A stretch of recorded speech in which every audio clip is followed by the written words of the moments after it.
Bismillahirrahmanirrahim. Alhamdulillah Rabbil alamin. Alhamdulillah, puji dan syukur, sembah sujud, tunduk, ruku, pasrah, sujud kehadirat pencipta diri kita, pencipta segala yang ada. Dialah Allah, Tuhan yang Maha Esa. Salawat dan salam kepada Rasulnya, Nabi tercinta Muhammad, serta keluarganya yang suci dan sahabatnya yang baik lagi setia, serta para pengikutnya yang bertauhid.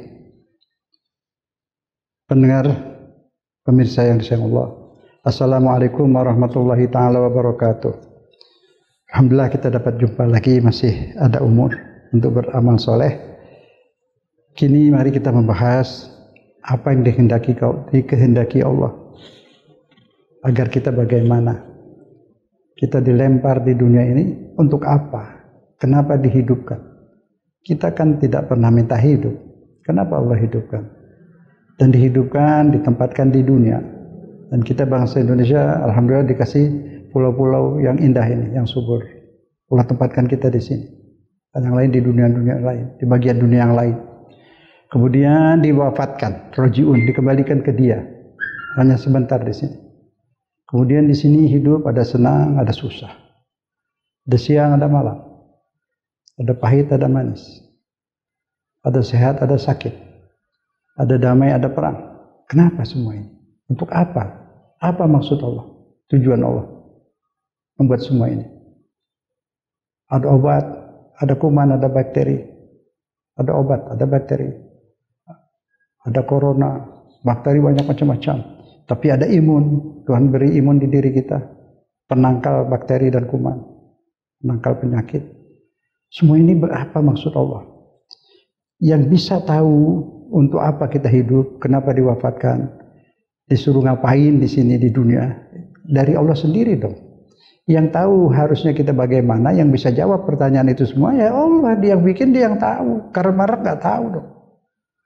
Siapapun manusia nggak tahu untuk apa kita hidup. Dari mana dia tahu? Dirinya sendiri dia nggak tahu. Saat di saat dilahirkan dia itu, profesor manapun dia nggak tahu kapan waktu dilahirkan itu bagaimana. Jadi yang bisa tahu semua ini Allah Subhanahu Wa Taala. Dan Allah sudah memberitahukan kepada kita lewat rasul-rasulnya. Dan untuk global, untuk semua manusia sedunia, Nabi Muhammad. Karena nabi-nabi terdahulu hanya terbatas untuk bangsanya saja, di tempatnya saja. Karena belum ada globalisasi. Belum ada percampuran budaya, masih terisolir masing-masing pulau manusia semua dengan budayanya sendiri. Belum ada pertukaran budaya. Jadi nabinya untuk suku-suku dan bangsa-bangsa itu. Tapi zaman Nabi Muhammad Allah sudah tahu akan ada lonjakan cepat di bidang teknologi, informasi, komunikasi, transportasi semua. Akhirnya budaya menjadi satu. Karena budaya itu sifatnya seperti air, mengalir dari tempat yang tinggi ke tempat yang lebih rendah. Budaya timur sampai ke barat, budaya barat maju terjun ke timur. Apa saja sampai ke sini. Itu televisi mana berapa persen semua itu western. Ada Asianya sedikit dari Jepang, Korea. Kan nyatanya begitu. Tapi kebaikan kita belum sampai ke sana, dibendung. Kita ingin impor, ekspor, kirim Pancasila kita ke sana agar mereka punya peri kemanusiaan. Tidak ada perang, tidak ada penindasan. Maunya kita seperti itu. Allah maunya juga begitu. Allah lahirkan kita manusia ke dunia ini dalam keadaan fitrah. Apa itu fitrah? Bertauhid. Apa itu bertauhid? Berketuhanan yang Maha Esa. Alastu birabbikum? Kita ditanya di alam ruh, bukankah aku Tuhan kalian? Semua kita menjawab, waktu di ruh kita belum punya badan. Ya, Engkaulah Tuhan kami. Satu-satunya, yaitu tauhid. Itulah ketuhanan yang Maha Esa. Semua pandai teriak-teriak Pancasila Tuhan yang Maha Esa. Kenal saja kepada Tuhan yang Maha Esa? Tidak. Tidak kenal dia. Dia cuma nyebut-nyebut saja. Kalau dia kenal Tuhan yang Maha Esa, disembahnya itu. Dipuja dan dipuji. Karena Tuhan yang Maha Esa yang bikin kita semua. Itu tauhid. Itu akidah kita itu. Maka itu pertahankan Pancasila itu. Dalam keadaan bagaimanapun. Pertahankan. Itu satu-satunya yang menjamin keutuhan Republik Indonesia. Tuhan Yang Maha Esa. Kita diciptakan, semua manusia, semua sudah diciptakan tuh berketuhanan Yang Maha Esa. Loh, nanti kenapa ada yang tidak? Nah, di sini akan kita bahas. Kenapa ada yang tidak berketuhanan Maha Esa? Tidak mau menyembah Tuhan Yang Maha Esa. Pertama, pengaruh lingkungan. Kedua, salah ajaran yang diterima. Ketiga, pengaruh orang tua juga. Lingkungan dan orang tua, kemudian salah ajaran. Itu saja. Nah, kemudian timbullah kepanatikan mempertahankan pendapatnya, yang benar maupun yang salah. Itulah terjadi kelompok-kelompok, partai-partai, mazhab-mazhab dan lain-lain.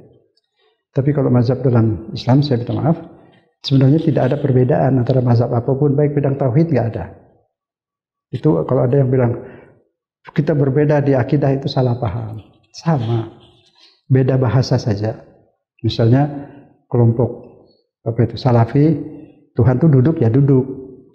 Nah, kelompok Asy'ari dan Syiah, Tuhan bukan duduk di kursi berkuasa, kekuasaan. Ya sudah. Kalau kita tanya yang Salafi, Tuhan duduk, ya duduknya gimana? Duduknya tidak bisa kita ketahui. Tidak boleh, tidak mungkin kita ketahui. Ya berarti bukan duduk beneran. Sama. Mengendalikan kekuasaannya dari Al-Kursius samawati wal ardh. Gitu. Sama, beda bahasa. Yang satu bilang tangan itu kekuasaan Tuhan, yang satu bilang tangan ya tangan. Tangannya bagaimana? Nggak tahu tangannya bagaimana. Nggak tahu tangannya bagaimana. Ya sama. Laisa kamitslihi syai'un. Yang ini juga laisa kamitslihi syai'un. Jadi karena laisa kamitslihi syai'un, dia tidak bertangan. Maksudnya tidak tangan seperti tangan manusia. Jadi di situ tangan kekuasaan. Semua orang tahu tangan itu kekuasaan. Itu kaki tangannya, kaki tanganku, kaki tangannya. Jadi diberi kuasa kepada dia untuk mengatur. Seperti itulah. Jadi tidak perlu diributkan. Jadi perbedaannya hanya masalah pemahaman bahasa. Terus mulai bersatu, berketuhanan Yang Maha Esa, sama semua. Dalam mazhab Islam semuanya berketuhanan Yang Maha Esa, tidak ada yang tidak. Semua. Tauhid semua. Jadi tidak boleh dikafirkan. Semua bertauhid, mazhab apapun. Hatta Ahmadiyah bertauhid ya. Syahadatnya, asyhadu an la ilaha illallah, asyhadu anna Rasulullah. Ulama Ahmad kadang disebut nabi, kadang ada yang sebut dia pembaru. Itu nantilah urusan Tuhan itu. Sekarang dia sujud, dia zakat, dia sholat, dia puasa, dia haji, tapi tidak dapat pisah. Apa itu? Janganlah mudah-mudah seperti itu. Dosanya besar mengkafirkan orang Islam. Jangan itu. Semua pendapat, perbedaan pendapat itu dari ulama. Ulama niatnya baik. Tapi timbullah kesalahpahaman karena ulama itu banyak. Kalau Quran satu, Allah satu. Kalau kita ikut Al-Quran, kita bersatu. Ikut ulama tidak mengikat. Boleh ikut ulama. Kita nggak bisa apa-apa kalau tanpa ulama. Saya juga nggak bisa apa-apa tanpa ulama. Tapi pendapat ulama tidak mengikat. Bisa kita ambil, kita pahami, bisa kita tinggalkan. Dalam satu mazhab aja beda-beda.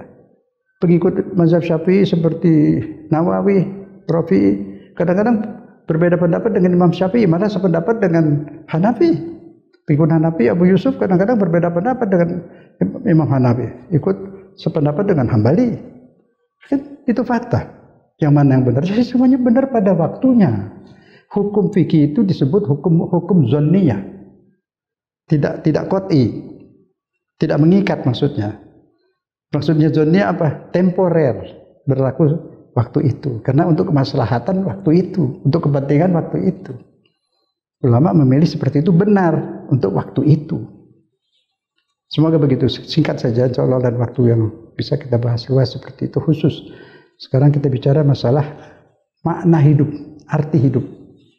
Tadi sudah timbul pertanyaan, kenapa saya dihidupkan? Saya tidak minta hidup. Kenapa ditaruh di dunia begini? Allah Rahman Rahim. Kenapa taruh di dunia ada perang, ada darah mengalir. Sekarang darah mengalir lebih banyak daripada susu. Tetesan darah di mana-mana, tetesan susu berkurang. Karena manusia senang perang. Di mana-mana perang, ribut terus. Kalau Tuhan tempatkan kita di dunia seperti itu, apa maksudnya? Nah, ini yang mesti kita bisa jawab. Jadi yang bisa tahu untuk apa kita hidup, ya yang bikin hidup. Bukan color mark, bukan isme manusia biasa. Dia dihidupkan, mana dia tahu untuk apa dia hidup kalau nggak dikasih tahu oleh yang bikin hidup.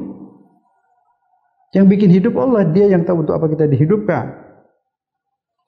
Penuh dalam Al-Quran ada 45 ayat lebih kalau menyatakan, ku lempar kalian di dunia, ku tempatkan di dunia untuk kuuji dan kusaring mana yang bertauhid, mana yang tidak, mana yang berketuhanan yang Maha Esa, mana yang tidak, mana yang berbuat baik, mana yang berbuat buruk. Terus Allah sebut yang berbuat baik, yang berketuhanan Maha Esa disebut apa? Khairul bariyah. Ulaikahum khairul bariyah. Mereka itu dah manusia yang baik. Nah, manusia yang baik ditempatkan di tempat yang baik. Kalau pulang nanti, ini mau dipilih di dunia ini tempat pemilihan, penyaringan. Surti apa? Mana yang afkir, mana yang afkir. Mana yang khairul bariyah, mana yang syarul bariyah. Syarul bariyah itu apa? Sampah masyarakat. Sampah masyarakat di dunia lain lagi. Sampah masyarakat menurut Allah manusia yang kembali busuk. Dia ciptakan dia murni, berketuhanan yang Maha Esa, dia kembali, pas kembali ke akhirat jiwanya busuk, bukan badannya. Badan sudah busuk, sudah hancur. Ruhnya itu, aslinya manusia itu ruhnya, bukan badan. Badan dia benda mati. Yang hidup ruh. Bila ruh kita keluar, benda mati, nggak bisa melihat, mata tidak bisa melihat, lidah tidak lagi bisa bercakap, di telinga tidak bisa lagi mendengar, padahal utuh. Benda mati ini, yang hidup itu ruh, itu yang asli. Kita kembali kepada Allah. Kalau kita kepada Allah khairul bariyah, bersih, polos, berketuhanan yang Maha Esa, berketuhanan yang Maha Esa, itu yang disebut khairul bariyah. Kalau sudah rusak, terkontaminasi, tidak berketuhanan, tidak bertuhan seperti komunis, bertuhan juga, bertuhan kan yang Tuhan yang Maha Esa, bukan Tuhan yang dibikin oleh manusia. Nah, itu selamat, khairul bariyah. Itu disaring di sini. Mulai kapan? Mulai balik. Mulai kita sudah cukup dewasa, umur sekian. Kalau di ini orang bisa dianggap bisa melakukan transaksi itu umur berapa sekarang? 21 atau 17 itu, saya lupa itu.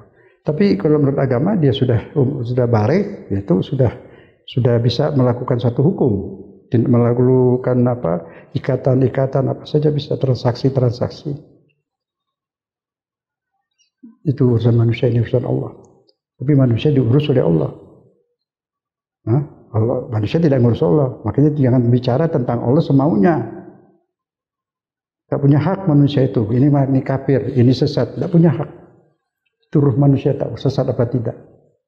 Di zaman Nabi ada yang beriman pura-pura tidak beriman untuk melindungi Nabi. Ada yang pura-pura beriman padahal kafir, banyak. Kadang tak jiwa hati manusia. Jadi jangan sekali-sekali sesat, kafir seenaknya begitu. Periksa diri sendirilah, mudah-mudahan kita selamat. Coba kita pikir, apa kita ini udah sesat, apa enggak, apa benar. Jangan terlalu percaya diri. Semua juga yang sesat itu dia merasa dirinya benar. Cobalah merenung, ukur ke Al-Quran. Ukur ke Al-Quran. Maaf, saya mau kasih contoh. Maaf ya, saya jadi berat, tapi demi keutuhan Islam, demi persatuan terpaksa saya harus beri contoh. Yang suka membid'ahkan yang mengkafirkan, terdulu lah, membid'ahkan ini itu ingin memurnikan Islam. Tapi cobalah berpikir sejenak. Coba tolong jawab pertanyaan saya. Kalau setiap perbuatan atau ibadah yang tidak dilakukan Nabi bid'ah, bagaimana nasib kita? Nasib Anda juga. Karena kita selalu bid'ah, Anda juga sering bid'ah. Setiap khutbah Jumat, khutbah hari raya, Anda berkhutbah tidak ikut Nabi. Nabi tidak melakukan khutbah dalam bahasa Indonesia, bahasa Inggris, bahasa Sunda, bahasa Jawa, bahasa Jerman, tidak ada sama sekali. Sedangkan sekarang semua muslimin sedunia berkhutbah menggunakan bahasa Jawa, bahasa Inggris, bahasa macam-macam bahasa, bukan bahasa Arab, kecuali di negeri Arab. Berarti mereka semua bid'ah dan semua masuk neraka, termasuk Anda. Anda di Indonesia berkhutbah Jumat, berkhutbah Id, bahasa Indonesia. Itu bid'ah menurut Anda, bid'ah menurut saya tidak. Sebab Anda mengatakan bid'ah itu apapun yang tidak dilakukan oleh Nabi bid'ah. Kalau bid'ah masuk neraka, apa Anda bersiap-siap untuk masuk neraka? Saya yakin Anda tidak akan masuk neraka, insya Allah. Anda dakwah, Anda muslim, Anda ibadah, tentu Allah sayang. Jadi itu tidak bid'ah. Yang disuruh khutbah itu perintah untuk memberi paham, menyampaikan isi Al-Quran, menyampaikan tentang tauhid, mengajak orang kepada Allah. Wa man ahsanu qaulan mimman da'a ilallah.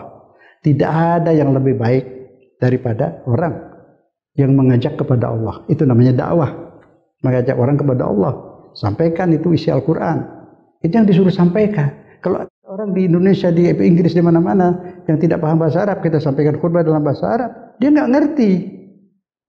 Nah sekarang misalnya tuli semua nih.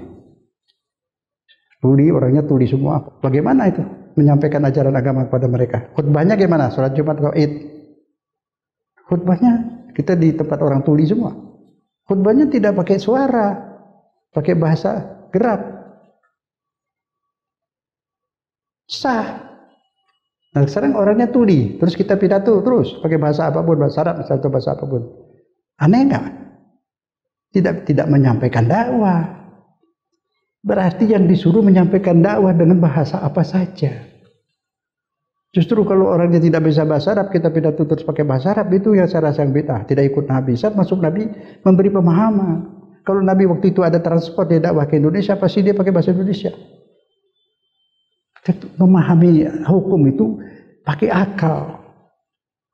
Dan hukum itu dilihat kalau dalam ilmu ushul fiqh dilihat ilahnya. Ilahnya itu tujuannya. Disuruh khutbah itu tujuannya apa? Memberi pahaman. Kalau kita bahasa Arab orang tidak paham, tidak sampai tujuan. Semua. Kenapa disuruh pakai jilbab? Supaya tidak menampakkan keelokan. Allah yubdina zinatahunna, tidak menonjolkan keseksiannya. Itu maksudnya supaya orang tidak tergoda. Kalau pakai jilbab tapi dia model-modelin semua tetap seksi, itu asal pakai namanya. Nah, itu jadi tujuan yang harus dilihat. Kenapa disuruh dakwah? Menyampaikan ajaran. Kalau pakai bahasa yang dia tidak mengerti, dia tidak sampai. Tujuan khutbah tidak ada. Begitu saudaraku. Insya Allah lah bisa kita pahami seperti itu. Hukum-hukum yang lain seperti itu. Kenapa dilarang riba? Karena memeras. Ada pemerasan di situ.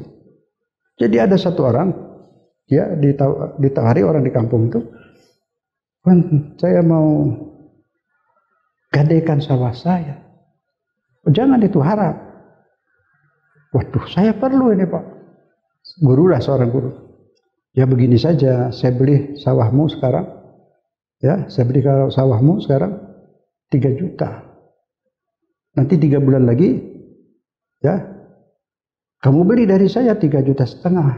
Jadi kita jual beli, nggak haram lah. Tapi jual beli ini memeras nggak? Memeras, di situ itu riba. Jadi begitu dong memahami hukum itu. Kalau gitu semua orang akan bikin hilah kayak tadi, dia jual beli saja tapi diperas dia. Nah sebaliknya sekarang kredit rumah-rumah murah itu disubsidi oleh pemerintah, ada bunga kecil, itu tidak haram karena tidak memeras, malah nolong kok. Namanya riba, namanya bunga kan. Nah itu, jadi kita tidak lihat mereknya, isinya, tujuannya itu apa, itu hukum begitu. Ilahnya itu ada di kitab-kitab, sebenarnya di usul fiqh udah lama itu ada dibuat seperti itu. Ilahnya apa? Sampai dibilang khamr itu ilahnya apa? Dilarang khamr, mabukkan, memabukkan. Jadi sekarang biar namanya apa saja, jangan nanti ada orang apa itu namanya sih yang baru-baru nih whisky banyak dioplos-oplos apa ya masuk khamr itu. Jadi segala yang memabukkan itu yang haram. Itu ini demi persatuan. Cobalah kita bisa memahami Islam yang benar. Kalau Islam itu agama, kita sering dipuji-puji agama Islam itu. Damai, persatuan. Tapi negeri yang perang terus negeri umat Islam. Karena sering berbeda pendapat itu dimanfaatkan oleh pihak lain, diadu. Akhirnya dia berkawan, bersaudara dengan Yahudi Israel yang merampas Masjid Aqsa. Dia tembak membunuh sesama Islam. Ya aman tuh diadu sekarang. Semua di Irak, semua mana-mana. Kapan kita mau sadar? Jangan fanatik kepada mazhab, pada agama, pada Al-Quran. Tidak mungkin memahami isi agama tanpa akal, tidak mungkin. Mustahil. Syarat sholat apa? Syarat Islam itu balighun aqil. Dewasa berakal, artinya apa? Yang sholat itu akal dan jiwa. akal dan perasaan, bukan badan. Yang beribadah itu jiwa, ruh, akal, perasaan. Badan hanya memperagakan. Yang bertauhid, yang berketuhanan Maha Esa, akal dan perasaan. Warga negara yang berketuhanan Maha Esa, dia cinta kepada Tuhan yang Maha Esa. Dia cinta. Dipelajari agamanya, diikuti kemauannya, hindari larangan Tuhan yang Maha Esa. Orang yang berketuhanan yang Maha Esa itu cenderung bersikap adil. Punya cinta kepada kebenaran, cinta kepada keadilan, benci kepada kezaliman. Itu ciri-ciri orang yang Pancasilais. Makanya dari Tuhan yang Maha Esa ada keadilan, kemanusiaan yang adil dan beradab. Itu jelas. Itu orang Pancasilais. Mempunyai peri kemanusiaan. Adil dan dia beradab. Luar biasa. Itu semua dari ajaran Islam. Jadi kita semua harus pertahankan, semua warga negara Indonesia yang Islam atau yang bukan Islam, pertahankan Pancasila. Insya Allah negeri ini akan maju, subur. Dan yang Muslim khususan, pelajari Islam yang benar. Pelajari Islam yang benar, bukan hanya dipuji-puji dengan mulut, dengan fakta. Kita menjadi orang yang baik, cenderung mencintai kebenaran, mencintai keadilan, santun, akhlak. Syariat Islam itu akhlak. Akhlak. Bangsa Indonesia dulu belum bercampur baur, terkenal dengan budi pekertinya yang tinggi, yang baik zaman dulu. Sampai tahun 50-an masih, 60-an masih.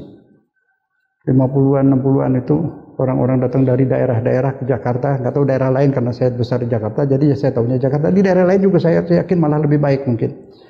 Tidak pernah ada orang ke hotel, jarang. Dia ke masjid, ke surau. Sore sampai isya dia sholat, masih duduk di masjid. Pasti orang-orang yang sholat di situ tanya, Bapak dari mana? Dari sini. Mau kemana? Di sini. Sudah ada tempat nginep? Belum. Mari ke rumah saya. Nggak kenal itu. Dulu begitu. Beradab, kemanusiaan yang adil dan beradab. Akhlak. Nggak tanya kamu mazhab apa, agama apa. Langsung diajak ke rumah. Dan tamunya juga dulu jujur. Sekarang saya minta maaf kalau ada yang butuh ya dia curiga dulu, wajar juga. Nah, jadi bagaimana ngatasnya? Dakwahnya tuh kembali tidak lagi ribut soal mazhab, tapi mengajak orang itu mengenal Allah, mencinta Allah, berakhlak. Itu ajaran yang benar. Tuh. Jadi arti hidup apa? Itu semua ujian. Ujian ayatnya banyak di Al-Ankabut ayat 2. Ya, Allah telah ciptakan kalian untuk diuji, dites. Apakah kalian merasa tidak diuji sedangkan umat-umat yang terdahulu diuji? Yang dahulu banyak yang nggak lulus. Sampai udah nggak lulus di dunia pun diazab Allah, dihancurkan, yang kena angin topan, yang tenggelam, macam-macam ada semua. Yang Nabi Nuh tenggelam itu. Itu zaman Nabi Nuh. Ini jumlah air itu di dunia itu sekian. Misal katakan 100% air itu. Yang digunakan manusia itu sedikit. Yang lainnya disimpan di 2 kutub di dalam tanah. Waktu itu mungkin 0,1% yang dipakai. Sekarang 6%, saya nggak tahu kira-kira 6% lebih. Bertambah terus, nanti cair lagi dari gunung-gunung cair. Mungkin zaman cucu kita nanti 7% air yang dipakai. Tapi serem, sekarang 6% aja banjir. Bagaimana kalau 7%? Nah di zaman Nabi Nuh Allah perintahkan dia untuk membuat perahu kapal besar dari kayu di gunung, di puncak gunung. Orang yang beriman bersama Nabi Nuh, cinta Allah, kenal Allah, ikut dia. Mari naik perahu, selamat.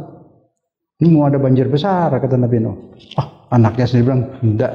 Sa'awi ila jabalin ya'simuni minal ma'. Saya akan naik ke puncak gunung, saya akan terhindar dari air. Jadi dia percaya akan ada banjir.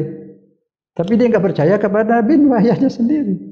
Kalau ada banjir juga aku naik gunung, bereslah kan gitu. Kata Nabi Nuh, tidak ada yang bisa selamat. Al-yawma min amrillah, ada ini keputusan Allah. Kemudian Allah berfirman, wahai matahari, maksudnya langit, turunkan air. Artinya matahari sinarnya ditambah supaya air di laut, di sungai menguap ke atas. Awannya udah penuh di atas itu. Baru Allah berfirman, hai langit, turunkan airmu. Bukan langit, iya, langitnya itu awan itu sebanyak apa itu. Wahai air bumi, Artais, keluarkan Keluar dari atas, turun dari bawah, dari bumi keluar air. Gak tahu saya berapa. Kalau itu 50% saja ya tenggelam. Kenapa tenggelam? Karena gunung itu kapalnya di gunung, di puncak, jadi harus dijemput. Jadi kalau orang lihat, semua orang bilang gila ini masa bikin kapal di gunung. Dia nggak tahu yang nyuruh yang punya gunung, yang punya air. Disuruh air menjemput kapal ke gunung. Sekaligus yang kafir nggak mau naik, tenggelam. Yang selamat itu semua pasangan-pasangan, setiap pasangan hewan-hewan ada semua di situ. Berapa orang ada di situ selamat semua. Mungkin disebut Adam kedua Nuh tuh, karena banyak yang mati, tinggal sedikit. Hewan sepasang-sepasang, kan itu berarti kan banyak. Berarti kapalnya sebesar apa? Nah, itu yang harus kita ketahui. Kapalnya itu besar luar biasa. Hewan aja sepasang muat di situ, orang lagi banyak di situ. Tumbuhan juga diselamatkan, flora dan fauna diselamatkan. Kita ini nggak bisa menyelamatkan ini. Ini di Jakarta dulu buah-buahan banyak, hampir habis tuh. Tidak bisa pelihara ya. Dan itu harus pelihara. Ya, tumbuhan, hewan itu ajaran untuk memelihara, dimuat semua di kapal itu. Kemudian berapa lama itu di kapal itu berbulan-bulan. Lalu makan apa?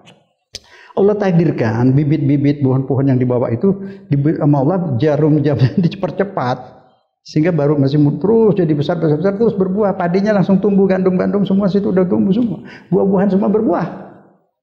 Hewan-hewan beranak. Jadi mereka bikin sate, habis itu bikin kambing guling, buah-buahan dimakan di situ, semua ada. Nah yang nyuruh siapa? Yang bikin begini siapa? Yang nyuruh siapa? Allah yang maha kuasa yang bisa numbuhkan pohon siapa? Nah sekarang juga ada buah-buahan banyak, siapa yang bikin?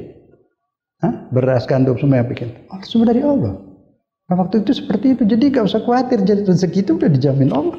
Hanya kita menjemput, itu menjemput, memelihara. Bikin kapalnya aja pikir, belum ada paku. Pakunya dari kayu. tahun 30-an juga sini paku masih dari kayu di kita itu. Barang-barang kuno tuh pakunya dari kayu. Meja-meja yang dari zaman dulu. Kuat, nggak karet ya. Kuat, kayu dulu kuat. Dari kayu ulin, kayu apalah. Jatinya kan dulu tua. Bagus.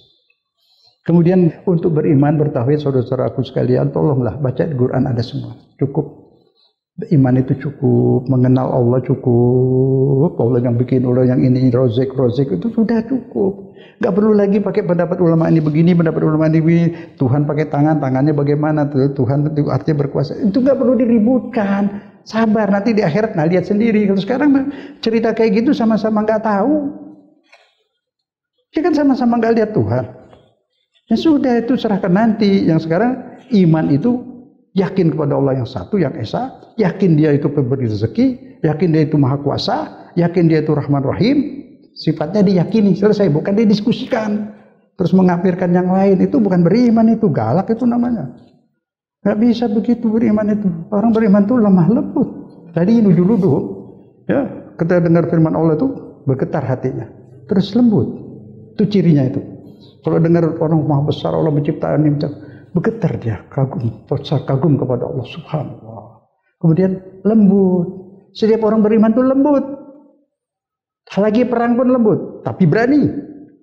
Pantang mundur, mau mati syahid, tapi lembut. Sama musuhnya pun lembut. Sayyidina Ali, pedang dia sudah di leher orang tuh. Orang itu udah nyerah. Orang itu meludahin dia. Gak jadi dia bunuh. Saya, kenapa? Aku khawatir aku membunuh dia karena benci. Dia ngeludahin aku, bukan karena Allah. Nah, itu lembut, punya akhlak. Perang pun pakai akhlak. Gak bunuh wanita, gak bunuh bayi. Nah, sekarang kadang-kadang bom bunuh siapa saja yang ada di pasar. Terus nyebut-nyebut nama Allah, gimana ini? Nah ini yang imannya belum masuk, belum lewat tenggorokan, masih di lidah. Masih lidah mengenal tulisan Allah. Mengumpulin pendapat orang. Belum hatinya, pikirannya, perasaannya belum mengenal Allah. Baru mengenal tulisan Allah. Lidahnya Allahu Akbar. Belum sampai di otaknya, di hatinya. Allahu Akbar. Perasa. Tidak ada yang lebih besar. Yakin dia di pikirannya itu. Perasaan. Orang seperti itu melihat hamba Allah itu kasihan. Karena Allahnya Rahman Rahim. Tidak ada kebencian. Tidak ada keganasan. Perangnya pun pakai akhlak. Pendeta, ahli agama tidak boleh dibunuh, wanita tidak boleh dibunuh, bayi tidak boleh dibunuh, pohon tidak boleh ditebang, kecuali darurat. Ini bom sikat habis semua. Di masjid pun orang dibunuh. Nah, terus dia ngaku paling benar tauhidnya. Nah, ini kita minta maaf. Nah, salah paham yang seperti ini buanglah. Bukan begitu. Lihat Al-Quran, konsep Al-Quran tentang mengenal Allah. Afala tata'qilun, apa kalian tidak berakal? Afala tatafakkarun, apa kalian tidak berpikir rasional, melihat fakta? Itu bukan suruh lihat fakta. Lihat matahari satu, fakta adanya Allah. Orang tidak rasional kalau melihat matahari tidak kenal Allah. Tidak rasional dia. Suruh tanya dia, kalau kamu gak percaya pada Tuhan yang Maha Esa yang bikin matahari, siapa? Sebut. Siapa yang bikin matahari? Kalau bukan Allah, siapa? Sebut. Semua tahu deh Tuhan yang Maha Esa. Nah kalau gitu kenapa gak nyerah kepada dia? Udah lihat ada fakta kayak gitu. Orang zaman kuno aja lihat matahari beriman. Pemuda kafir itu, aku menyembah Tuhan yang bikin matahari, kata dia. Dia belum kenal Allah. Nah itu kita kenal Allah dulu namanya. Tapi akal kita belum kenal. Pikiran ada di pikiran. Iman itu ada di pikiran, ada di akal, di perasaan. Bukan hafalan. Hafal juga, pengertian hafal itu bukan hafal kalimat. Allah basirun, Allah maha lihat. Saya nggak ngapalin basirun, Allah melihat, basirun melihat, tidak. Kalau saya iman pada Allah itu basirun, saya merasa dilihat oleh Allah. Itu baru betul, itu menghafal Allah maha melihat. Menghafal merasa dilihat dimanapun kita berada. Lagi tidur aurat terbuka pun tutuplah, malu. Begitu mendusin, aurat terbuka tutup, malu, Allah lihat. Malu, nggak disuruh sih, Allahnya baik, malu aja. Sopan pada Allah. Itu merasa dilihat, itu namanya muraqabah di kitab-kitab itu. Ya, jadi insya Allah lah kita bisa berubah lah. Semua ini muslimin baik banget. Jadi tidak perlu ada salah paham. Agama itu amal, bukan kata-kata. Perbuatan, sikap mental. Kalau bersalah, semua kita pernah bersalah. Yang baik, yang disayang Allah, yang berhenti bersalah, tidak ngotot. Innallaha yuhibbut tawwabin. Allah menyatakan dia mencintai orang yang tobat. Apa yang tobat? Orang yang berhenti bersalah. Udah bersalah ngotot, itu yang Allah benci itu. Maghdub itu namanya. Udah tahu ini benar, tidak mau dia terima karena gengsi. Itu maghdub. Kalau ditafsir selalu maghdub itu Yahudi. Begitu terus. Yang lain jahiliyah itu sesat karena dia memang tidak tahu. Nah sekarang juga banyak yang begitu, tahu ini benar tapi dia tidak mau terima. Itu maghdub. Arti maghdub apa? Yang dibenci Allah. Semoga jelas ya. Kemudian karena manusia itu ngotot dan sebagainya, Allah berfirman dalam surat Al-A'raf ayat 168, wa qatta'nahum fil ard umaman. Kami bagi mereka di dunia ini menjadi beberapa golongan, beberapa bangsa, beberapa partai, beberapa macam-macam lah semua itu. Nah di antara mereka ini semua ada yang soleh, ada yang tidak. Ini kalimatnya sama di surat tentang jin juga, surat Al-Jin ada di situ, di Al-Ahqaf juga ada. Jin mengatakan minnas solihun wa minna duna dzalik. Di antara kami ada yang soleh dan banyak yang tidak. Manusia juga begitu sama. Banyak yang baik, yang soleh, banyak yang tidak. Kenyataannya benar. Jumlah penduduk dunia ini kira-kira nih, iseng-iseng kita ini. Berapa yang soleh, berapa yang tidak soleh. Di Indonesia kira-kira berapa banyak yang soleh, berapa yang tidak soleh. Kemudian kita merenung diri kita ini masuk yang soleh apa yang salah. Jangan ngotot, cek dulu. Termasuk yang soleh apa yang salah. Coba merenung. Perbuatan kita seminggu lalu apa saja. Setan selalu membisikkan bahwa perbuatan kita itu benar, padahal salah. Itu orang yang bunuh orang tuh, ISIS juga itu merasa paling benar, malah dia merasa jihad ya. Yang dibunuh orang tidak bersalah, bukan perang. Kalaupun perang, ini yang dibunuh tentara sama tentara seharusnya perang. Ini di pasar, ibu-ibu, bayi-bayi mati, dia merasa benar, malah dia ngapirkan kita. Nah ini orang yang salah tidak merasa bersalah itu. Atau dia tahu dia salah tapi ada gengsi lain, ada kebencian. Doktrin kebencian itu bahaya loh. Orang-orang komunis itu kalau ceramah menanam kebencian. Di lubang buaya itu dididik di situ kader-kader itu, pemuda rakyat. Ajarannya apa? Kalian ini semua itu diperas oleh pedagang-pedagang itu. Dia kasih contoh bungkus rokok. Ini rokok. Berapa ini satu bungkus? Sekian. Tahu nggak modalnya apa ini? Modal kertas dan tembakau hanya sekian. Sekarang dijual sekian. Tenaga kalian berapa dibayar? Sekian. Dia dapat untung luar biasa. Itu keringat kalian itu yang mereka ambil. Berjowis kapitalis itu harus kita lawan. Selalu diajar begitu, ajar benci dan iri. Itu kiai-kiai itu, setan desa itu. Apa dia bilang? Membuat candu orang-orang gila ibadah. Macam-macam cara. Diajari benci kepada kiai, benci kepada jenderal, benci kepada semua. Jadi ganas, orang baik-baik jadi rusak. Orang Indonesia dari zaman dulu itu baik, tapi kena didikan jadi kasar. Nah sekarang apakah di ajaran Islam ada yang kayak gitu apa enggak? Enggak ada aliran Islam yang seperti itu, ada apa enggak? Nah mawas diri lah. Islam tidak seperti itu.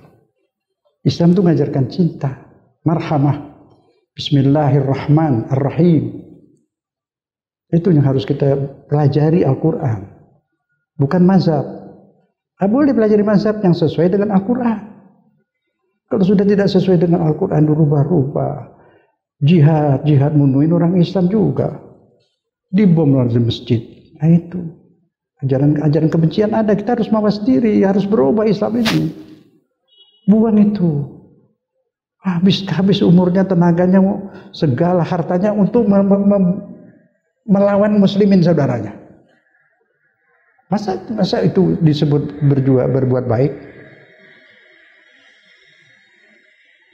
Itu atas nama jihad. Jihad fisabilillah itu bukan fisabilillah bunuh-bunuhin orang itu di masjid. Fisabilillah setan itu. Jadi harus sadar kita. Muamalah, akhlak, dan sebagainya itu tauhid. Nah sekarang Allah berfirman ini terjadi seperti ini. Di golongan mana kita? Ada yang soleh dan ada pula yang tidak soleh. Kami uji mereka. Kami uji mereka dengan nikmat kesenangan, bil hasanat, dan ujian kesusahan, bersayiat. Kalau kita sekarang sakit, ujian. Kalau kita sekarang dimusuhi, ujian. Kalau sekarang Anda sedang senang, sedang menjabat, ujian. Ujian. Itu sementara jabatan. Cuma sementara. Siapa yang sedang tinggal di istana, percayalah, Anda akan tinggalkan istana itu. Kalau mau selamanya tinggal di istana, pindah ke surga. Kalau mau ke surga, tempuh jalan Shiratal Mustaqim. Itu sampai ke surga. Jangan Shiratal Maghdub, itu ke neraka itu. Jangan Shiratal Dolin, itu juga ke neraka. Satu-satunya jalan menuju ke surga, Shiratal Mustaqim. Jalan kejujuran, keadilan, kebaikan. Itu diuji di sini. Siapa mau jadi raja? Jadi rajalah di surga nanti. Mau jadi pangeran, jadilah pangeran di sana. Mau jadi putri kecantikan, jadilah putri kecantikan di surga. Bukan di sini. Di sini paling 6 tahun. Sudah itu habis, tua, keriput, ditinggali orang. Tidak ada lagi cara wartawan mau wawancara, foto-foto, nggak ada lagi. Habis. Di surga abadi selamat. Jodoh cantik tambah cantik terus, ganteng tambah ganteng terus. Tidak ada kuman, tidak ada bakteri, tidak ada perang, tidak ada ribut, tidak ada orang cemberut atau merenggut. Semua senyum, semua indah. Qaulun salaman rabbir rahim, salam semua. Tugas saya menyampaikan dari firman Allah. Begitu, yang bikin kita nih, yang bikin kita ada di dunia nih, yang bikin matahari. Udah pasti benar. Tidak bisa ditawar lagi. Masih ada kesempatan sebelum mati. Kalau mau taubat, mau kembali ke jalan Allah. Nanti di akhirat menyesal. Malaikat tanya, apa kamu nggak dengar tausiah-tausiah itu? Dengar. Kenapa kamu tidak ikut? Saya kembali ke dunia, izinkan saya kembali ke dunia. Saya akan jadi orang soleh, akan nurut. Modelnya enggak, biar kamu dikasih 1000 tahun ya begitu. Kurang apa lagi? Dulu Nabi menyampaikan. Sekarang ustadz-ustadz semua teriak-teriak di mana-mana sampaikan. Berita di radio, di televisi semua ada dakwah. Mau apa lagi? Salah sendiri. Menyesal di sana berat. Jadi sekarang sedang nangis banyak itu di alam kubur, dalam barzakh. Nangis. Menyesal. Gak ada hair. Mau kembali ke dunia udah nggak bisa, kata Allah. Kalau dikembalikan begitu juga, memang bandel. Di sini kalau mau Allah terima taubat orang semua, diterima dengan senang hati, disayang dan dicintai. Innallaha yuhibbut tawwabin, Allah mencintai orang yang taubat, wa yuhibbul mutatahhirin. Setelah taubat dia mensucikan diri, tidak mau bohong lagi, tidak mau nakal lagi. Itu dicintai Allah. Allah tidak pernah berfirman, aku mencintai orang yang sudah suci. Ya enggak lah. Dia mencintai orang yang taubat kemudian mensucikan diri. Itu firmannya begitu. Disayang. Masih ada waktu. Kok di akhirat tuh menyesal tuh, banting-banting diri itu. Teriak-teriak, jerit-jerit, penyesalan. Bukan dipukulin, dia menyesal, dia banting dirinya sendiri. Azab nanti di akhirat. Ini masih di alam barzakh, ya begitu. Lebih pahit, penyesalan. Orang nggak lulus kuliah, nggak lulus SMA atau nggak lulus apa, gimana? Menyesal. Banyak orang menyesal. Sakit, menyesal itu sakit. Sesal sekarang, menyesal di akhirat tak berguna lagi. Ya, mudah-mudahan kita terpilih jadi hamba Allah yang khairul bariyah, yang berjiwa mutmainnah, pulang kembali disayang, disambut dengan mesra lagi. Malaikat juga nyambut nyawanya pelan-pelan. Thayyibin, ada di Quran itu. Permisi dulu malaikatnya. Terus memberi salam lagi. Assalamualaikum ya hamba Allah. Jangan takut ya. Bahasa Arab tapi dia. Nanti mungkin pakai bahasa kita. Jangan takut ya. Jangan sedih. Jangan takut. Allah udah jamin. Jangan sedih. Dosamu sudah diampuni. Allah sudah sediakan surga untukmu. Ada di Quran. Surat Fussilat ada. Beberapa surat. Gak kepengen kayak gitu. Gak takut. Kalau ibadah, beriman, mati enak. Hidup enak, mati enak. Jangan udah susah, mati susah lagi. Aduh, kebangetan atuh. Ya kan? Hidup sekarang susah, bahagia di sanalah. Mati enak gitu. Nah, yang sudah hidup enak, semoga mati juga enak. Dicabut nyawanya enak. Di alam barzakh transit enak. Ada yang tempatnya kayak hotel, ada yang tempatnya kayak istana, ada. Tergantung amalnya. Tapi banyak juga yang tempatnya sederhana terus menjadi bagus. Doa dari anak-anaknya. Amal-amal soleh anaknya nyampe. Ada yang lebih hebat lagi. Anaknya kurban untuk ayahnya. Hadiah itu. Dia yang beli tapi dia hadiahkan untuk ayah atau ibunya. Itu benar kan bisa. Ada hadisnya itu. Seorang wanita tanya Rasulullah, ibu saya sudah meninggal. Kalau dia mau ke sabilillah ini kebunnya. Kata Nabi, ya bagus. Jadi dia sedekahkan kebunnya itu untuk ibunya gitu. Dihadiahkan kepada ibunya, ngasih hadiah boleh dong. Kalau di dunia hadiahnya barang. Kalau di akhirat kirim dolar juga nggak laku. Itu amalan. Amalannya hadiahkan buat dia gitu loh. Allah melihat hatinya. Sudur. Di Quran Allah menilai melihat sudur, hati. Maka itu ada hadis qudsi. Karena Allah melihat memandang hati kita sudrun, maka kita harus bersihkan agar Allah mandang terus. Kalau kotor hati ini penuh kebencian, tidak dipandang lagi. Nah itu. Allah tidak melihat badanmu, tingkahmu, yang dilihat adalah isi hatimu. Ada hadis qudsi lagi, wahai hambaku, aku sudah bersihkan tempatmu, udah kurapiin tempat untukmu di surga nanti. Subhanallah. Sekarang rapikanlah tempat untukku di hatimu. Indah gak bahasanya? Artinya rahmatnya, pandangannya ke sini, ke jiwa kita, asal bersih. Nah setelah itu nanti semua kita dikumpulkan itu sudah mati itu di akhirat. Ngapain dikumpulin? Untuk menerima laporan. Kalau kita di sini namanya menerima rapor, lulus apa enggak. Terus nilai situ puasanya berapa, sholatnya khusyuknya berapa, puasanya berapa. Ada yang puasanya tuh Bang Fri ada kurang sedikit. Ibunya mimpi gimana nak? Saya lulus bu lewat di terowongan tentang sholat, lulus semua. Yang agak lama saya di terowongan puasa. Kenapa? Saya buka puasa kecepatan berapa menit. Belum waktunya. Mimpi, ibunya mimpi begitu di Palestina. Mati syahid. Dia cerita di buku itu begitu. Jadi kayak gitu lewat terowongan itu. Ada yang kalau nggak benar sholatnya ya dia muter di situ tuh. Lama. Tapi ntar keluar juga kalau sholatnya kurang sempurna, puasa begitulah macam-macam. Cara Allah, suka Allah, macam-macam. Pokoknya kita diuji lah. Nah, tuh. Nah, terima rapot situ. Masing-masing baris kumpul semua. Masing-masing di belakang imamnya di Quran. Yud'akul umamin bi imamihim. Semua dipanggil lewat imamnya. Nah, nanti siapa yang ikut Imam Mahdi, ya itu jaminan. Dia syafaat itu.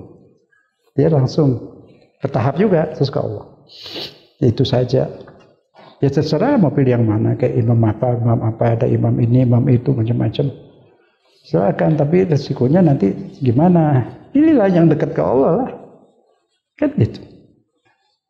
Malah sampai ada yang diajarin ketika diinterogasi oleh malaikat itu, ada imamnya ngajarin, bantuin. Subhanallah, pembela memang. Memang di Quran sebut tidak ada pembela, tidak ada pengacara. Kecuali yang diizinkan Allah. Manzal ladzi yashfa'u indahu illa biizni. Tidak ada yang bisa yashfa' membela kecuali yang dapat izin dari Allah. Yang sudah dapat izin siapa? Ada, SK-nya sudah ada turun dari langit. Siapa yang sudah dapat SK tempat bisa bagi-bagikan syafaat? Rasulullah. Wala saufa yu'tika rabbuka fatahta. Kelak, makanya saufa itu kelak, akan di akhirat nanti. Wala saufa yu'ti, Allah akan berikan kepadamu apa yang engkau menjadi puas, saya Muhammad. Nabi Muhammad puasnya semua kalau dibantu syafaatnya, dikasih emas gunung nggak mau dia. Umatnya syafaat. Nah, itu udah dapat izin Nabi. Nah, nanti diantara penerus Nabi, karena nggak ada Nabi lagi, dunia udah kayak gini, Nabi nggak ada lagi, penerus Nabi Muhammad nanti Imam Mahdi. Dia membawa ajaran Nabi Muhammad, kemudian dibantu lagi bersama Nabi Isa. Nabi Isa itu nanti yang merebut kembali Masjid Aqsa. Kalau nggak, siapa mau ambil Masjid Aqsa? Kembalikan dari Israel. Siapa? Ya, negara Arab udah teman sama Israel. Hah? Siapa yang mau ambil lagi? Nah itu nanti Imam Mahdi. Tapi dengan orang Islam bareng, Imam Mahdi mimpin, gitu loh. Nabi Isa mimpin. Nanti Nabi Isa ceramah itu di dekat Masjid Aqsa. Nah orang-orang Yahudi dan Kristen yang mendengar itu sebagian ikut gabung ke Nabi Isa bersama kita. Nanti pada saat itu banyak yang jadi bersama kita melawan Israel yang Zionis. Yang Yahudi banyak yang baik melawan Israel yang Zionis. Nah, itu yang ngambil Masjid Aqsa, yang ngusir Palestina, yang bunuh Palestina. Udah tanahnya udah yang diambil, udah dikasih, ambillah, udah diakuin. Orang Palestina itu di halaman berkemah di barat, di Gaza, ganggu lagi, diambilin lagi itu. Mau diambil semua sebenarnya itu. Niatnya dia mau bikin Israel Raya tuh sampai ke Mesir kok, sampai ke Nil. Furat, Irak sampai ke Nil. Itu rencana mereka dari Ben Gurion dulu.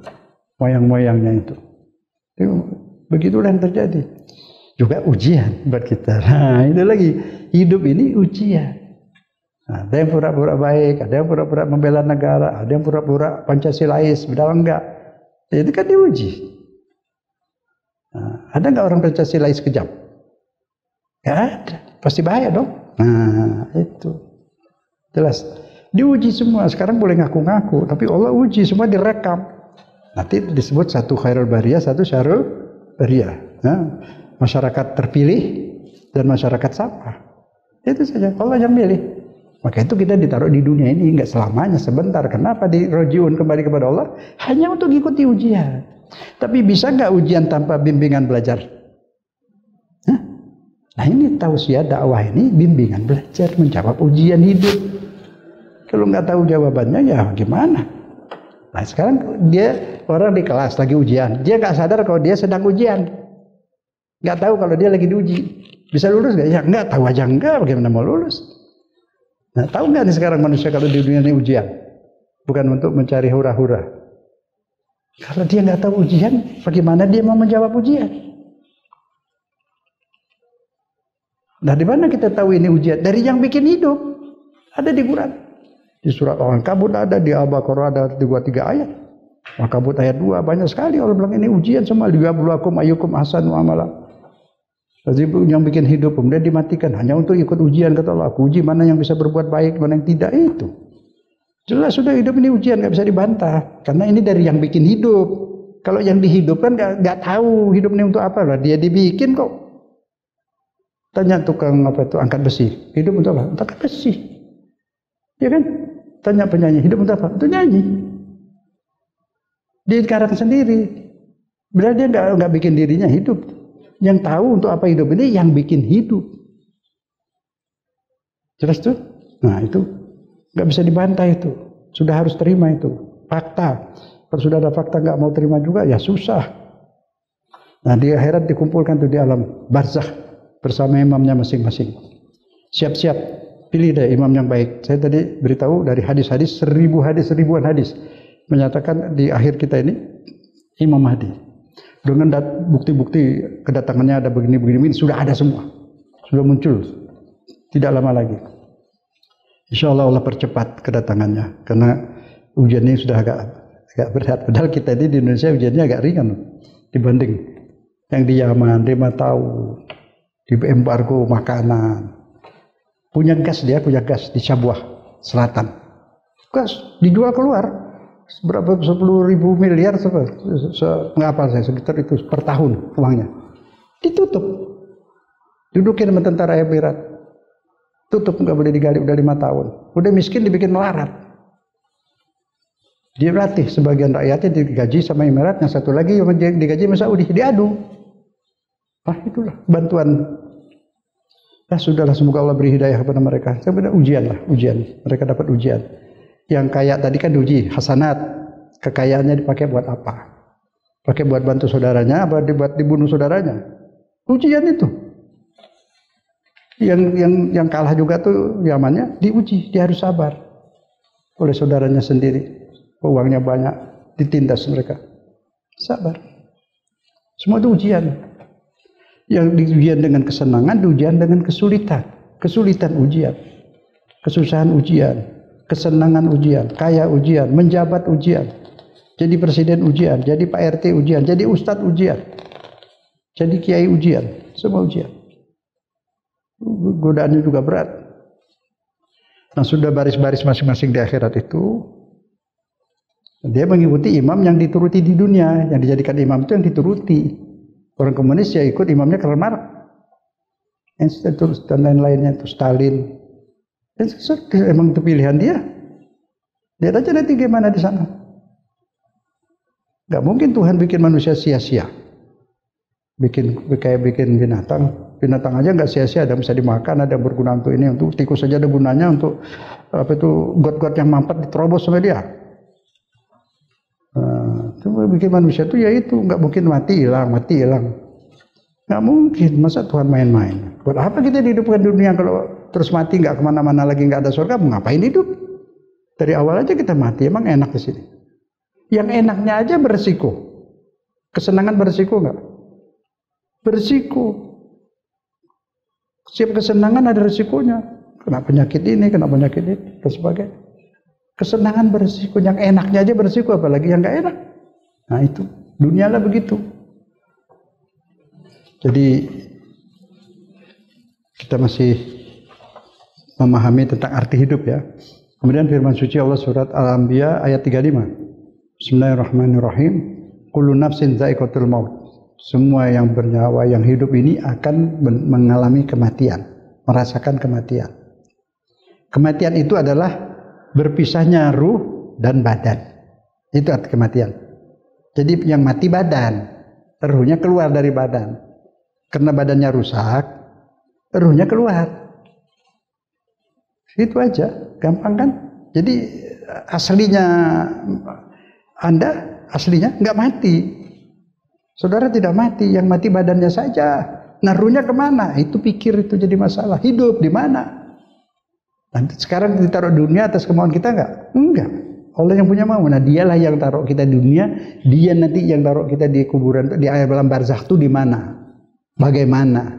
Makan apa? Ngapain di sana? Pikir dong. Masa depan itu. Atau apa? Aku pisahkan kamu, kembali kepadaku, nabluwakum, karena sudah selesai menguji kamu dengan perbuatan baik dan perbuatan jahat. Tuh, nabluwakum bisyarr, dengan apa yang menyakitkan, yang sedih, wal khair, yang menyenangkan. Semua itu fitnah. Fitnah bahasa Indonesia dengan bahasa Quran lain. Fitnah di sini artinya ujian. Fitnah bahasa kita, orang berbohong mengenai si jelek, sini jelek, itu fitnah, kan ngadu domba orang. Tapi fitnah bahasa Arab ujian. Inna amwalakum wa auladukum fitnah. Hartamu dan anak-anakmu adalah fitnah. Ada lagi di Quran. Apa anak kita, keluarga kita fitnah? Bukan. Diuji kita lewat keluarga, lewat suami, lewat istri, lewat anak. Ayah-ayah itu sadar semua, itu tahu bagaimana anak-anak muji. Setelah itu sabar. Ujian, masa mau dimarahin? Kan ujian. Terima, yang penting lulus. Nah, bagaimana supaya lulus? Jujur, kasih sayang, anak dididik, ya tidak dipukuli. Ada di kitab fikih itu umur 7 tahun sholat pukul kalau nggak mau sholat. Itu kan nggak dikasih tahu mukulnya pakai apa, ya kan? Ya tepuk-tepuk lah. Sekarang nggak bisa lagi mau dipukul kabur dia. Tapi bisa anak-anak dikasarin tambah jadi. Dibaikin insya Allah. Ajaran Islam juga rahmah. Nabi ngajarin rahmah. Ujian keimanan itu apa saja? Kita putusin ada 2. Satu, hal-hal yang menyenangkan itu ujian. Seperti kekayaan, kekuasaan, ketenaran, keberhasilan dan lain-lain yang enak dan menyenangkan. Itu ujian semua. Mau sadar apa enggak? Ujian. 2, hal-hal yang menyedihkan seperti pedih, sedih, pahit, letih, susah, miskin dan lain-lain. Itu ujian. Ya, kalimat-kalimat fitnah dalam Al-Quran itu adalah ujian. Anakmu hartamu fitnah, itu artinya ujian. Orang diuji lewat anak. Banyak orang jatuh karena anaknya banyak.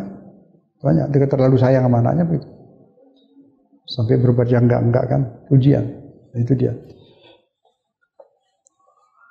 Jadi itu fitnah artinya ujian.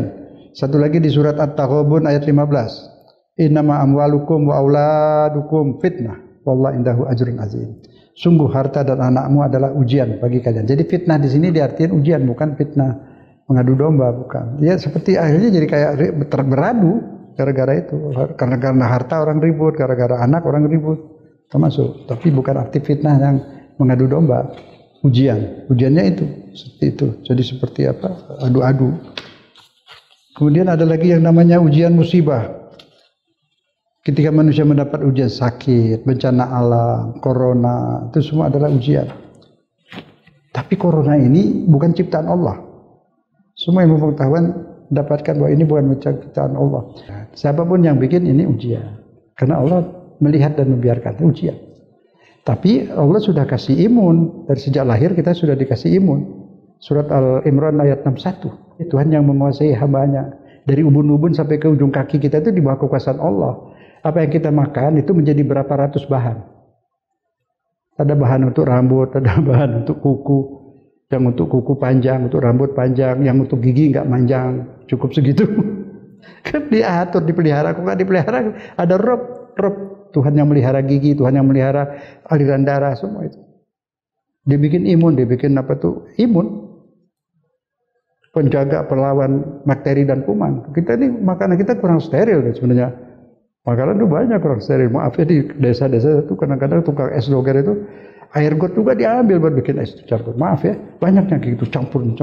Kita itu ada imun. Kalau udah pada mati kita udah lama. Kuman bakteri banyak di mana-mana. Nah itu Allah dia kasih imun di sini. Nah tinggal sekarang kuatkan imun.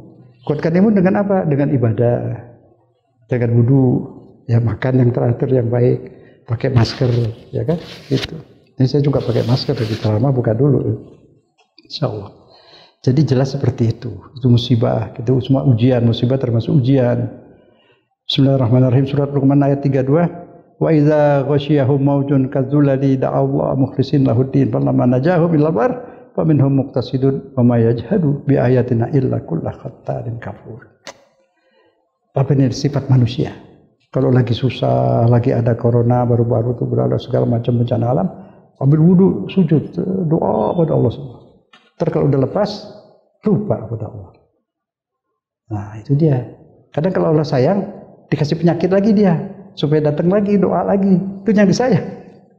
Kalau yang udah lari dari Allah, Allah udah lihat udah memang terlalu bandel, dibiarin lah. Jauh itu sudah ditutup itu. Khatamullah ala qulubihim, tutup, jangan sampai lah itu. Kalau masih dikasih problem lagi, dikasih sakit lagi, saya kasih sakit, dikasih problem lagi, bersyukur. Di PHK bersyukur.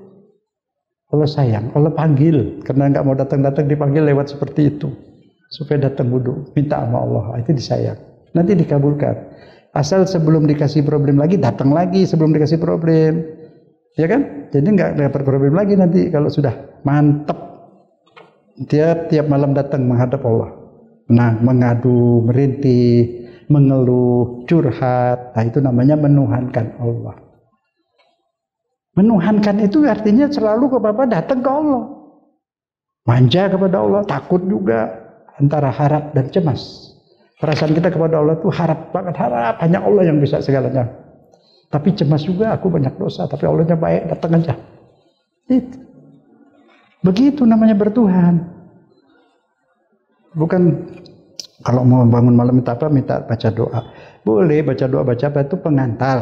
Tapi memohonnya apa yang kita butuhkan pakai bahasa kita. Anda minta maunya ini, tapi doanya bisanya konsepnya lain. Bacalah doa-doa yang ada tuh, mau baca rotib kayak apa silahkan baca. Ya, ini dia saya bilang Salafi sama NU itu sama. Dia ada rotib di apa nih Asy'ari ada rotib atas itu bagus. Di pihak yang satu ada, di Salafi itu ada Al-Kalimut Thayyib Ibn Taimiyah punya. Isinya hampir sama, cuma susunan yang beda. Sama-sama ambil dari doa masuk dari Quran dan dari hadis. Itu kan lagi-lagi ini masalahnya gengsi. Nyembahnya Tuhan yang sama, segalanya sama. Berdoa untuk semua kok. Berdoa untuk semua. Tidak ada doa di kitab Quran ajaran doa itu untuk aku. Kalau ada aku ditambahin mukminin mukminat. Yang aku nih, Rabbil firli wali walidayya, Tuhan ampuni diriku dan ibu bapakku, walil mukminin walil mu'minat, dan semua orang beriman. Semua orang beriman, Muhammadiyah, Ahmadiyah, Syiah, NU, Wahabi, Salafi, semua. Kita doain. Di depan Allah itu. Dan di belakang ribut, berantem. Bohong kan? Di depan Allah selalu doain. Saling sayang. Saling sayang. Doain semuanya. Ada lagi Nabi Nuh doanya apa? Di Quran ada suruh kita baca. Tuhan, Rabbi wali walidayya, Tuhan ampun saya, ibu bapak saya juga. Wali man dakhala baiti, dan semua yang masuk rumah saya. Itu kan sayang kan? Kita dia aja disuruh baca doa kayak gitu. Sadarlah kita ini semua. Allah suruh kita begitu. Dalam berdoa doain semua. Apabila mereka dihantam ombak, misalnya di laut yang sebesar gunung, mereka menyuruh Allah dengan ikhlas menuhankannya. Maka tatkala Allah menyelamatkan mereka sampai di daratan, lalu sebagian mereka tetap menempuh jalan yang lurus dan yang lain mengkari ayat Allah. Naik ke jalan makhluk, jalan ketika saya susah, ada bencana, ya Allah. Itu contoh lah. Allah mengingatkan, itu Allahnya baik. Di tahun yang begini masih cuma diingatkan, nggak langsung digebuk gitu. Subhanallah. Jadi artinya apa? Kalau orang sedang senang tidak berdoa, itu udah keterlaluan ya. Kalau susah berdoa, Allah sayang. Tapi setelah itu jangan lupa gitu loh.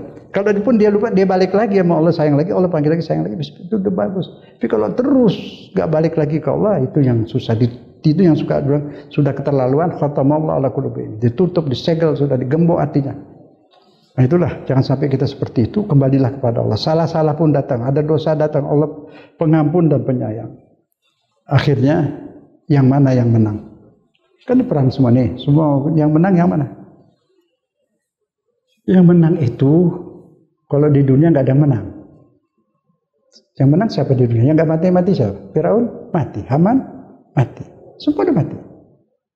Pak Harto mati, Pak Soekarno mati, Habibie mati, semua mati.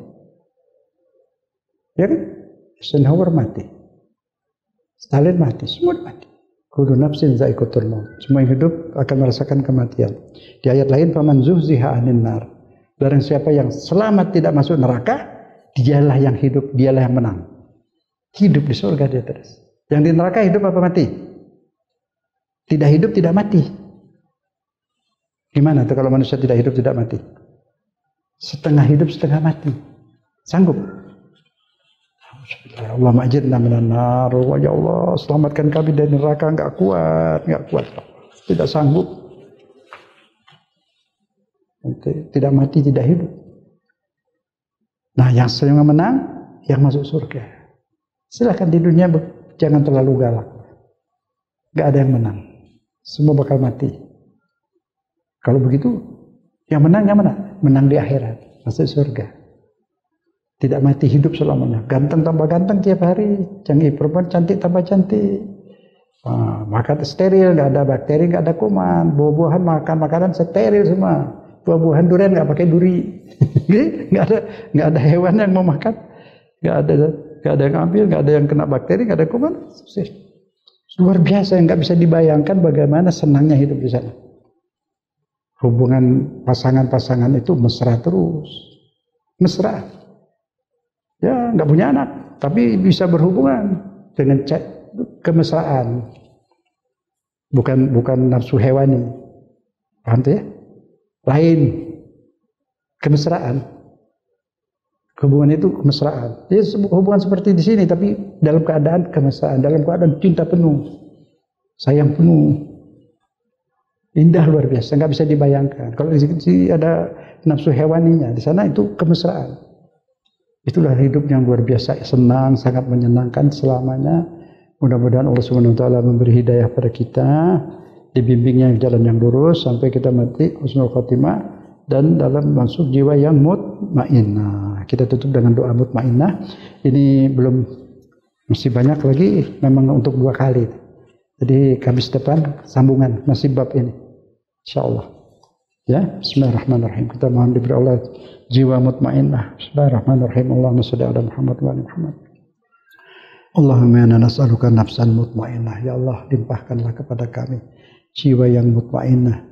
Tu'minu biliqa'ik, jiwa yang selalu berorientasi, berpikir selalu kepadamu dan kepada akhirat. Akan jumpa denganmu ya Allah. Wa tarda biqada'ik, jiwa yang selalu ridho apapun keputusanmu. Wa taqna'u bi'ata'ik, jiwa yang selalu menerima, bersyukur apapun yang kau berikan, berapapun yang kau berikan. Kami nerima, kami ridho, dan insya Allah kami mendapat ridho-Mu ya Allah. Radiyatan mardiyah. Wassallallahu ala sayyidina Muhammad wa ali Muhammad walhamdulillahi rabbil alamin. Assalamualaikum.